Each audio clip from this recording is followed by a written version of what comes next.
is Galen. By day, I am an AML compliance analyst. By night, I play death metal. I'm the drummer in the band. And I have a tattoo.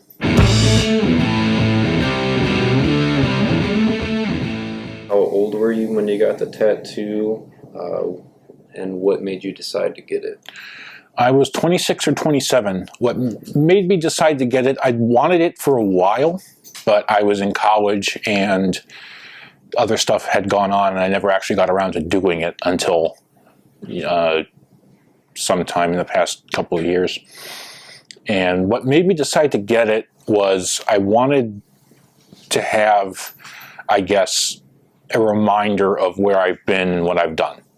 Let's talk about the tattoo itself. What does it symbolize for you? Well, the design is, strictly speaking, a molecular structure of serotonin.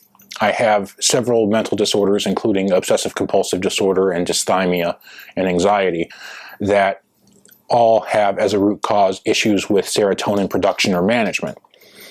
And for me, it symbolizes kind of the journey of where I've been on my mental health, where I'm going now that I know what the problem is and I'm getting treated for it, and a reminder that it is quite literally all in my head when I'm having a panic or a crisis.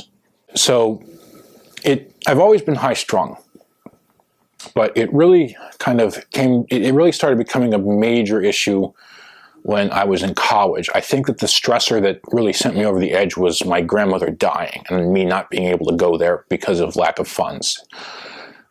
We couldn't afford the plane ticket to go for the funeral. So I was stuck in college. And as we all know, stressors like that can really be the trigger point for mental illness. So it started getting to the point where it was interfering with my ability to take notes and do things for school.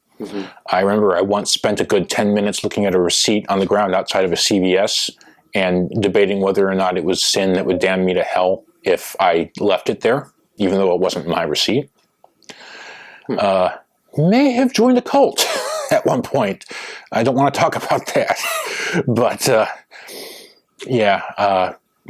suicidal thoughts and tendencies were there. But a friend of mine that I would get coffee with after class, I forget how we got on the subject at all, but it was like she'd had similar struggles, but she'd actually been diagnosed at an early age. But she basically told me what you're describing is how I felt when I was unmedicated. And that's when I first realized there was something abnormal with me, and that was a very freeing feeling.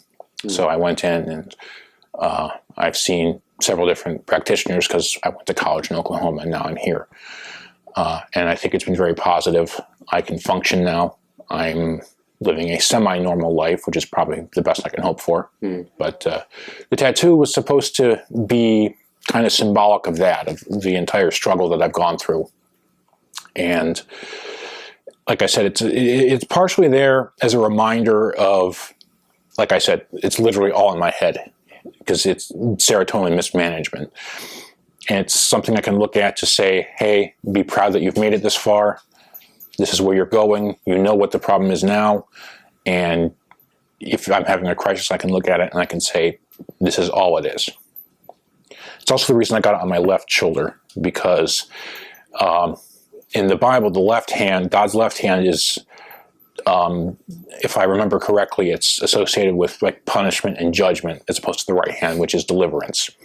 So the reason the serotonin's on my left shoulder is because I wanted to get my feelings out at it because I'm not happy with how my brain handles serotonin. So that's why I picked the left hand for that. Left shoulder, I should say. What was your thought process going into the tattoo? I know most people, when they get the first tattoo, they think about like the pain factor and stuff like that. What went through your mind when you were getting the tattoo? What went through my mind, maybe different from most. I was on medication at the time that had an immune component with it. So we were concerned about the possibility of infection with the weakened immune system. I was somewhat worried about the pain. My bandmates were kind of talking it up semi-humorously, and Tyler, our vocalist, had told me to not go with anesthetic in order to feel like I'd earned it to kind of get an experience for it. And that's exactly what I did.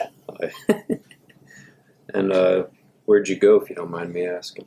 I went to Therapy Inc. in Amherst. Okay. Do you have any plans for any future tattoos? Or are you a one and done kind of guy? I've been thinking about getting some more, but I don't want to go overboard, and I don't want to do too much too fast, and I want to put the proper amount of thought into it because they are permanent. Right. So I don't want to just, go all willy-nilly and then just be completely marked up for the rest of my life. So I want to make sure that I do my due diligence. If you were to give advice to someone looking to get their first tattoo, what would you give them? It doesn't hurt as much as you would think it would. So if you want to do it without the anesthetic and feel like you've earned the experience, I have a somewhat low pain tolerance and it was bearable for me. So that may be something you would look into. Okay, so the band is we play death metal, metalcore, progressive metal.